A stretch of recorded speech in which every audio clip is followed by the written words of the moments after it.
This is a paid partnership with BetterHelp. More from them a little bit later on. I hope you're well, or better than me. Anyway, I've just realized this is video number 599. There will be a video number 600, but not until next year. I've mentioned in the last few videos about some issues I'm having with my hands. You might have noticed me wearing the wrist brace in some of them too. And I just wanted to tell you the story because it affects what's happening here on the channel for next year. I want to be clear though, this isn't some kind of pity party. I'm not looking for sympathy. I just want you to look after yourselves and not make the same sort of silly mistakes that I made that led to this happening. So basically, I've been diagnosed with something called de Quervain syndrome, or de Quervain tenosynovitis, just to make it sound more medical and scary. It's like a form of repetitive strain that affects the tendons that control the movement of the thumb, and this brace is basically to stop me making those movements. I still have an opposable thumb. I can still move that across, but it is uncomfortable to do it. And it makes it extremely painful to grip anything or even to hold something and perform small movements. So I was going to try and draw this, but my hands...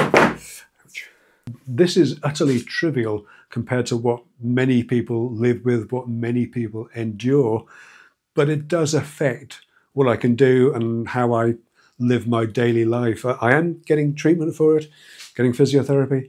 I am not mourning the fact that I can't wield a paintbrush at the moment, but not being able to use a toothbrush, well, that's different. Not being able to use a pen comfortably, not being able to draw, not being able to turn a key in a lock without using a set of pliers. These things are problematic. I'm beyond those now, thankfully, because I've been having physiotherapy for this, hand strengthening exercises, but they are mostly around the grip for the fingers. I still don't have a great deal of grip if I include my thumb in it as well. Now, there are other more aggressive treatments available to me, which I'll consider steroid injections, possibly surgery as well. But obviously, I prefer to exhaust all the non-invasive treatments, all the non-invasive options first before going down that route. What I need more than anything, though, and it's going to sounds ridiculous, is just to rest my hands. Something of a challenge, as I'm sure you'd agree. I can't emphasize this enough, though. It all stems from over a year ago when I basically overdid it on the DIY when we were trying to get back into the house for Christmas after our big build, extension build. If I'd have done the sensible thing then and realized after a few weeks that I needed some help, I probably wouldn't be in this situation now. Of course, not all problems are physical, and many aspects of everyday life can have an impact on your mental health too. BetterHelp, the paid partner of today's video, is an online platform where you can communicate effectively, share what's on your mind without feeling awkward or feel like you're being judged. It's really easy to get started. You answer a questionnaire and you'll be matched with an expert, a trained mental health professional, usually within a couple of days or so. And if you feel they're not the right fit for you, if you feel the need to switch therapist, you can do that completely free of charge at any time until you find someone that you really connect with.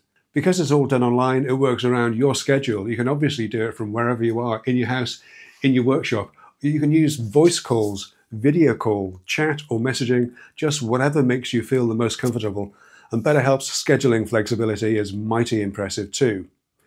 If you're struggling, or perhaps you know someone who might be, and you think you'd benefit from a therapy session, then use the link in the description down below, or go to betterhelp.com/Peter Millard and get 10% off your first month of therapy. And don't forget, seeking out therapy, asking for help, isn't a sign of weakness, it's actually a sign of strength. So what does this mean for the channel next year? Well, I do take a breather from posting public videos in January each year, but I just wanted to let you know that for 2025, I'll be stepping back from the hamster wheel of weekly content, partly to give the hands a bit of a chance to rest and to get some treatment, and partly because I've got some bigger projects coming up that just don't fit easily into a weekly schedule. In fact, these projects have been rumbling along all year.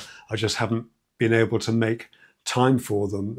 I'm going to continue to post regular videos for the 10-Minute Workshop Plus members, our I do 2 of this style of video a week for them, but my public facing content will be less frequent, though there'll probably be longer videos too. Those projects include some understairs storage of some kind. I've got new fitted wardrobes to do in my house, and general remodeling of the master bedroom. And finally, I'm going to be finishing off my office with some shelves, some drawers and a desk. I had a lot of fun making the keys and coins tray box organizer thing that was in a recent video. I haven't actually done a lot of woodwork this year, partly because of the hand. And this was really good to do, but it really was uncomfortable and it has set me back a bit. So the smart thing to do is just to rest up, which is what I'm going to do. I wanted to say thank you so much for all your support this year, for the views and the comments. I'm going to leave you with a little medley of my highlights of the year. But this is me done for 2024, checking out for 2024. Enjoy your time over the festive fortnight, whether you're spending it with family or friends or in splendid isolation. But do look after yourselves, do take care, and I'll see you again in the new year for video number 600, scheduled for the end of January 2025. Okay, look after yourselves, and I'll see you then. In this one, I'm taking a look at this tiny cordless 12-volt track saw from Bosch. This isn't a full review, by the way, just a first. Hey, hope you're well. In this one, I'm going to take a look at this router bit that looks more like a medieval instrument of torture. I've never seen anything quite like this before, and there's lots to say about it. But before we do, let's get this bit spinning and see how it cuts.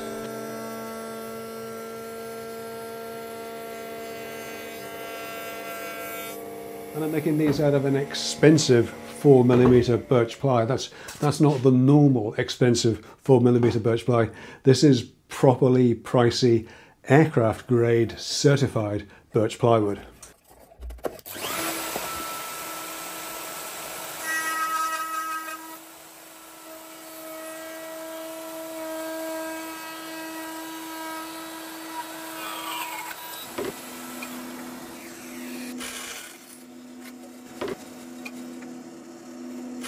My adapter is really simple. You can make it to fit any guide rail. I'm using the Festool one because it's what I use most, and I'm making this one from birch ply because it looks pretty in the thumbnail, to be perfectly honest. I made the test one from I made the test one from MDF on whatever bits of scrap I had lying around, and it works just fine. Guide rails or tracks are an essential part of a track saw or plunge saw, and alongside perhaps a blade change, they're often one of the first purchases that a new user will want to make. At the risk of stating the obvious, if you want 100% compatibility with the rails that come with your saw, you should buy the same again. Disappointingly though, many smaller manufacturers and retailers don't offer aftermarket rails for their saws, which is where the compatibility concerns come in, because nobody wants to make an expensive mistake. Hey, hope you're well. In this one, I want to talk a little bit about the processes that we need to go through when we're designing and making a few sticks of furniture. You probably know about form and function. Form, of course, the design of how things look. Function, the design of how things work. And there's fabrication too, another F word, how things are constructed. I'm going to be using an ongoing and largely unfinished project to illustrate this, and also to stress the importance of prototyping and testing.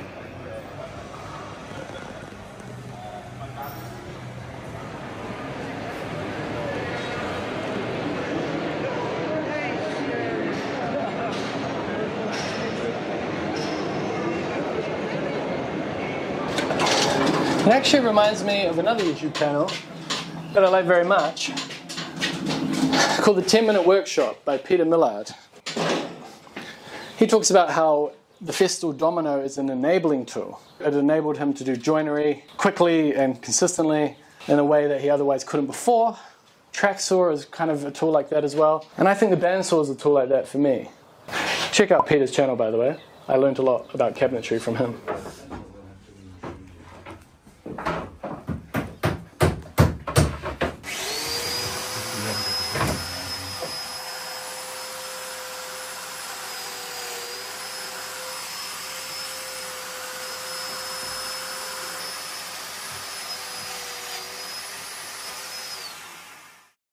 Lean over the top. Yeah. Oh yeah, classic. Only had one drink. It's all right, it's all right. We'll do that once more because it wasn't actually recording. So Oh, there we go. Oh, okay. I need to get. Take two. Right. Change it happy again. Yeah. Yeah.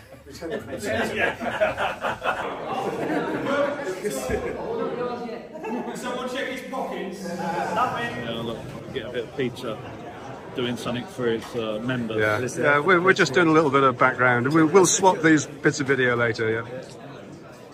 Welcome to my new cameraman. Yeah, Mr. Millard. Yeah, I do my best. Reasonable rates. You know. I do my best. You know, it's not much. Bring all the light and rigs in. Make sure it's not too shaky. Yeah, okay. I'll see what I can do. You know, it's only my first coffee of the day, so I'm okay still. I know you don't know much about photography. Yeah, I know. That's good. But it's.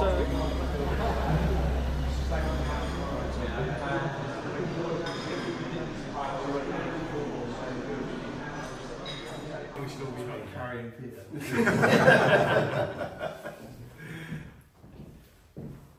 Thanks for changing that. Perfect, let's walk back. Oh, it's the pen on my phone, but it works as a remote. You ready, Rob? 1, 2, 3. That work? Yeah. Click that. Should we do another? Wind it on. Good. Have a look, we can always redo it. Oh, that's not so good. What's going on here?